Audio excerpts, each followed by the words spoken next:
Bonjour à tous, bienvenue dans cette toute nouvelle vidéo sur les films et OVAO de Dragon Ball Z. Donc là on va parler de la menace du Super Namek et non pas le mauvais titre, la menace de Namek. Parce que pour moi j'entends la menace qui vient carrément de la planète Namek, or que c'est un ancien habitant de Namek, mais c'est pas vraiment la planète Namek qui menace la Terre, donc les titres français chez nous c'est assez compliqué.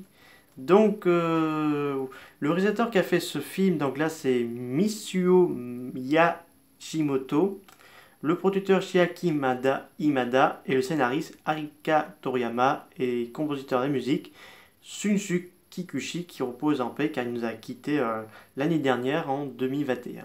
Donc, petit synopsis vite fait de l'histoire. Donc, le film fait pas vraiment de suite au précédent. Donc, le combat fratricide malgré que Piccolo se retrouve au même endroit que le précédent film.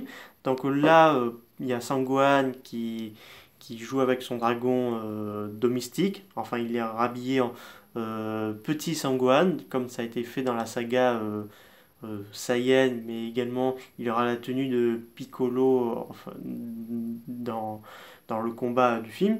Donc une espèce de météorite se dirige tout droit vers la Terre. Donc là, Sangoku et Krillin tentent de la dévier, mais bizarrement, cette météorite elle ne s'écrase pas, elle se pose sur la Terre. Donc on a des créatures qui sortent de ce vaisseau et qui sont gouvernées par le commandant Slug, qui est hyper âgé, donc il mange des médicaments pour rester encore en vie, et il va vite apprendre qu'il y a des boules de cristal qui puissent le ramener, enfin le faire revenir en étant jeune, donc avoir l'immortalité. Puis il a réussi à exaucer son vœu, donc là nos amis devront les combattre, Slug et son armée.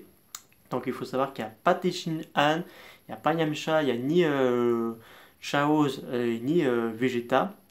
Parce que là c'est assez bizarre qu'on les voit pas. Parce que quand même, dans le film précédent, bon, on n'avait pas vu Vegeta, mais on a vu quand même Tenshin Han, Yamcha et Chaoz. Donc je comprends pas pourquoi ils ne sont pas présents dans la plupart des OVAU. Donc c'est une très bonne question. Il faut savoir que le titre japonais de ce film, ça s'appelle, en titre japonais, c'est Doragon Boru Zeto Super Saiyan de Dai Sangoku.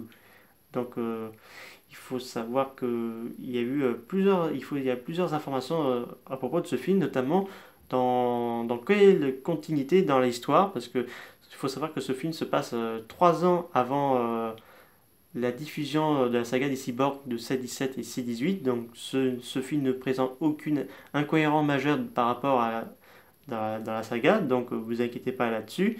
Et pour la transformation de Goku en Super Saiyan, ce n'est pas une véritable transformation du Super Saiyan. Donc c'est Arika Toriyama qui n'avait pas encore dévoilé la transformation au moment de l'écriture du scénario du film. Donc c'est pour ça qu'il est assez un peu bizarre.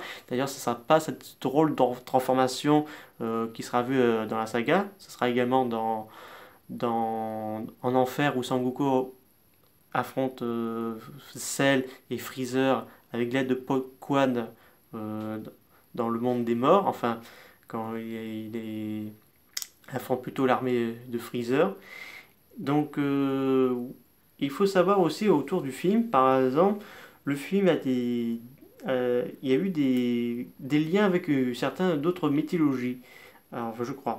À noter que le titre orthographe du nom de Namek, qui a été considéré comme s'écrivant avec un C, parce qu'il y a eu beaucoup de débats là-dessus, alors que ça s'écrit avec un K à la fin, donc on dit bien Namek, le K à la fin. Et après, on voit pendant l'apparition du titre du film une image du fameux martien, du Taisli. Cette gravure rupestre est peut-être être influencée le créateur, donc Arika Toriyama, pour l'extraterrestre venant de Namek, donc une espèce de créature venant de fin fond de l'espace. Donc Slug, j'ai envie de dire que c'est juste une espèce de gros boss, pas un grand méchant principal de l'univers, mais apparemment il aurait été infecté par le mal en lui-même à l'époque quand il était encore sur Namek, quand celle-ci était en danger suite avec le changement climatique et tout. Et Caillou, il disait qu'il était encore plus fort que certains guerriers de l'espace et Freezer. Mais bon, Freezer t'aurait déglingué en 2 secondes, donc voilà. Mais à différence des autres Namek, il grandit. Il devient un géant. Alors, est-ce que ce genre de transformation n'est pas non plus un effet de sa force et son pouvoir devenu diabolique? Ça pourrait être un lien là-dessus, mais ça fait un petit peu de référence au gorille géant des Super Saiyans, mais également un petit peu référence à Godzilla en taille gigantesque et tout, parce que là il devient hyper énorme et tout, et il défonce tout sur son passage, donc un petit clin d'œil là-dessus.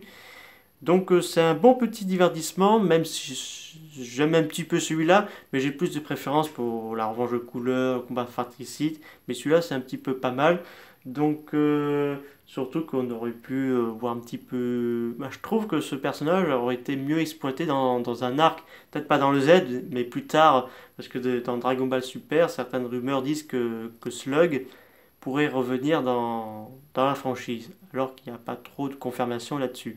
Là, j'ai beaucoup de doutes que ce personnage revienne.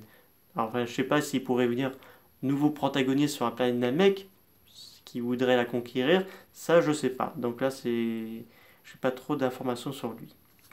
J'espère que cette vidéo vous aura beaucoup plu. N'hésitez pas à me dire ça dans les commentaires. Je vous dis à très bientôt. Au revoir.